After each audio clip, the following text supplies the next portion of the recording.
Hi, I'm Dr. Karen Taylor. I'm an obstetrician and gynecologist, and I'm also a proud mother to 4 wonderful children. As a mother and a physician, I know you are facing many important decisions at this time in your pregnancy. Today, I hope I can help you with the decision of preserving newborn stem cells from your baby's umbilical cord blood and umbilical cord tissue. Your baby's umbilical cord is made up of tissue that contains blood. Both cord blood and cord tissue are rich sources of stem cells which can be collected at birth and preserved for potential future medical uses. Cord blood and cord tissue can be easily collected immediately after your baby is born, without risk or pain to you or your newborn, in both C-section and vaginal delivery.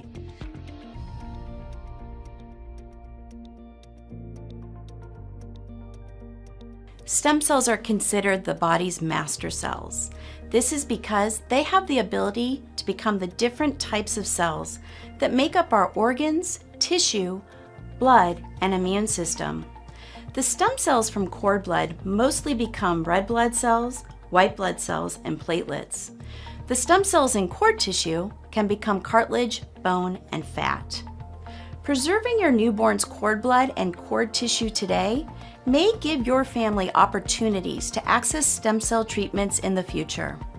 That's why it's important for you to be informed about the current uses and also the potential future uses of newborn stem cells, so you can make an informed decision before your child's birth.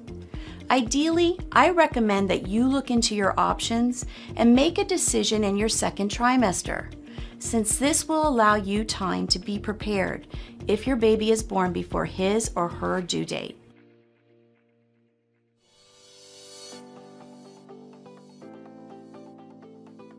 Today, cord blood stem cells are used in transplant medicine, where a person's own stem cells or a donor's stem cells are used to regenerate the patient's blood and immune system. Currently, stem cell transplants can be used in the treatment of more than 80 conditions, such as leukemia, lymphoma, sickle cell anemia, and some immune and metabolic disorders. Beyond the current uses of cord blood stem cells, research in the field of study called regenerative medicine is looking at using stem cells to help repair and regenerate damaged tissue to help the patient's body heal itself. Some of these studies are exploring how cord blood stem cells may play a role in regenerative medicine. Many clinical trials are underway worldwide investigating the use of cord blood as a treatment for conditions that currently have no cures, such as cerebral palsy, hearing loss, and autism. In many of these studies, the child's own cord blood is used for experimental treatment. A newborn's umbilical cord tissue is a rich source of another type of stem cell that is different from cord blood stem cells. Cord tissue stem cells may help repair and heal the body in different ways than cord blood stem cells. These cells are currently being evaluated in clinical trials as a potential treatment for heart disease, stroke, and spinal cord damage, among other conditions.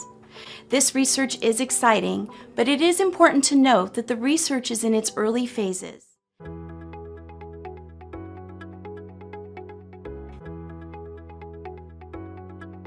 Stem cells can be collected from multiple sources in the body, such as umbilical cord blood, umbilical cord tissue, bone marrow, peripheral blood, adipose tissue, and embryonic tissue. Unlike embryonic tissue stem cells, cord tissue and cord blood stem cells are not controversial, since they cannot become embryos and are simply thrown away as medical waste if not preserved. Newborn stem cells have unique qualities and advantages, and the collection process is simple, safe, and painless. Cord blood stem cells are biologically younger and more flexible in terms of their matching requirements compared to adult stem cells. Because of these properties, there is less risk of certain complications when cord blood stem cells are used in transplants. Preserving stem cells at birth stops the clock protecting the cells from aging and being exposed to environmental factors and common viruses that can decrease their function. When stored, a cord blood sample is readily available when needed and minimizes delays to treatment when a patient needs an immediate transplant.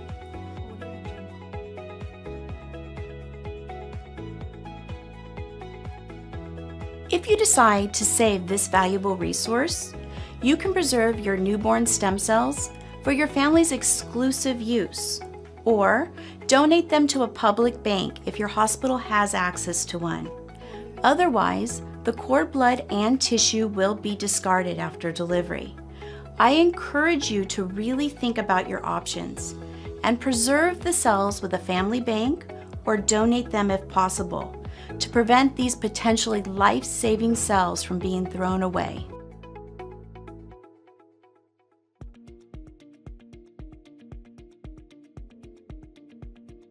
The collection process is simple once you've made your decision to save your baby's stem cells.